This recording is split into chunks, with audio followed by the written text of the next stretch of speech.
Well, students have a lot to do. They can. First of all, they need to choose the right college and the right program.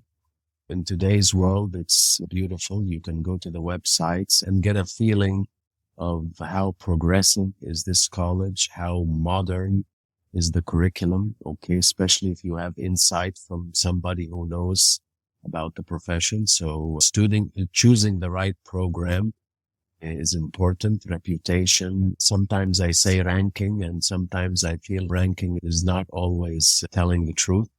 That's one thing. Another thing, as a student, when you enter the program, we are always looking for students with leadership qualities.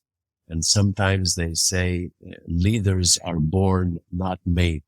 And I see this in my own students. Some students are just born leaders. And as we know, leadership here doesn't mean that you have to have a title or a position. It's just something that runs in your blood. And this is what we need in pharmacy students.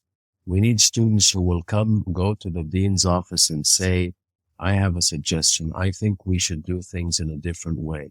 I think we need this type of training. I think this course needs to be eliminated. So colleges today are giving students the opportunity to voice their opinion and to be part of the decision making. Students, good students at least, we expect them to come forward and to participate, to contribute, to challenge us, and to say these are changes that need to be made. In good colleges, they will listen to the students and they will make the changes. So I think students from the very beginning, from the choice of the college, from being an active student, looking for opportunities and changes.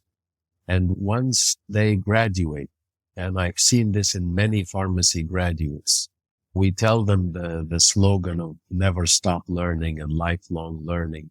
Although we use those a lot, but they are true.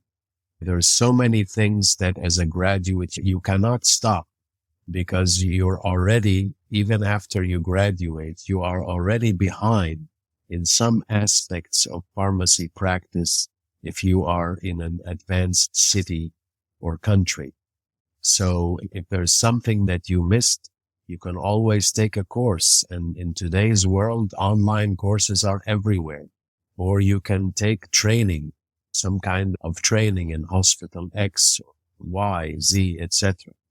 And investing in learning what you have missed or in updating your knowledge and skills is extremely valuable because it's going to be an investment. It's not going to be something that you're throwing away, not your time and not your money. So to continue to be on your toes to upgrade and improve. And I've seen this in many of our students. Some students, they choose to stop and just to look for a job. Some students are looking for a job while they are continuously looking for opportunities to learn new things, to acquire relevant skills. Those are the ones who get the better jobs, the higher paying jobs, and those are the ones who reach their goals faster and become more effective pharmacists in society. Lovely, lovely. You've highlighted the fact that students must be actively engaged in choosing the right college. Now, let's say for those that are now in a certain university around the world, that's not necessarily offering updated curriculums or those that are relevant with the advancements happening in the professional world. What do you see are some solutions or some coping mechanisms these students who didn't have the chance to go to the best college for them to still be relevant in the job marketplace and keep up with the advancements happening outside? Yeah, I agree with you. The reality is that we don't always have the opportunity to go to the best, right? I could be the best student, but I'm not in the right country. I don't have enough funds to do this or that. So we have to take the best possible option of what is available and what I can afford or my parents can afford. So that's the first step again. Okay. So let's look at that. And then at the same time, There's always summer internships. Some students are so active that every summer you will find them in this pharmaceutical company, this hospital, etc., being current in terms of what is happening today, what the profession looks like in my country today.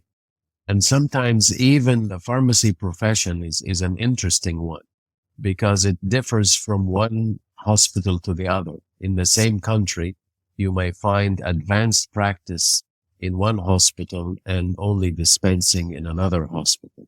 So again, choosing where I'm going to do my internship. Okay. Of course, the colleges do structured rotations or clinical rotations, etc. But some students on their own can go out and find opportunities for training and learning on their own to update their skills, etc. The other thing I want to say that a lot of teaching is happening in the college. Okay. So the term teaching is a very common term. When you go to the classroom, colleges have so many classrooms, I think, beyond what is needed. Because in the classroom, teaching happens, but not always learning. And that's a key point. Teaching must lead to learning. But in many cases, I have to say, teaching doesn't lead to learning. So teaching and learning is what we should focus on. Because lecturing in many cases is about giving the student information, right? And then they take down notes or take the PowerPoint slides and then they memorize. And then you ask the question and then they give the answer. Of course, we all know this is not learning. And there's a good saying that says, don't memorize anything that you can look up. This is a good saying. I love it. But sometimes as faculty, we do not help the students do that because we ask them questions on exams, closed book exams where they have to memorize. And that's a mistake that many of us are doing. So open source exams should be the future. It's not about memorizing something you can look up. You can look it up in 5 seconds. Then why do I have to sit all night just memorizing something? So lecture halls, and I see this as the future in pharmacy education. There's less of lecture halls, more of simulated environment and more of the working environment. So basically the hospital should be my classroom or the community pharmacy should be my lab. So this is the place where students should be learning. And probably from day one, and a good percentage of the material that we teach in a classroom, if we give the students the material to read on their own, research has shown that about 70% of the material, they can grasp it on their own. And it's only 30% or maybe less where they need in-depth explanation. So what I'm saying is that we should not waste so much time on what they can learn on their own and use the time at the college and the university for discussions, for more in-depth understanding, for building their skills, and all that will lead to a better opportunity to become better pharmacists. So back to I'm sorry that I digressed a lot from the original question, but the students themselves, they should look for opportunities like internship opportunities in places where there's advanced healthcare and seek those opportunities. And they always say, keep knocking, the door will open. You can go to one hospital and they say, hey, we don't have an opportunity for you. Go away.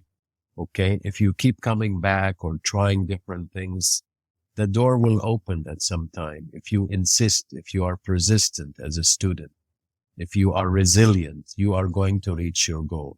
Nobody reached the top. Nobody became CEO because they came running after them. They suffered, they tried, they failed so many times, and then the door opened.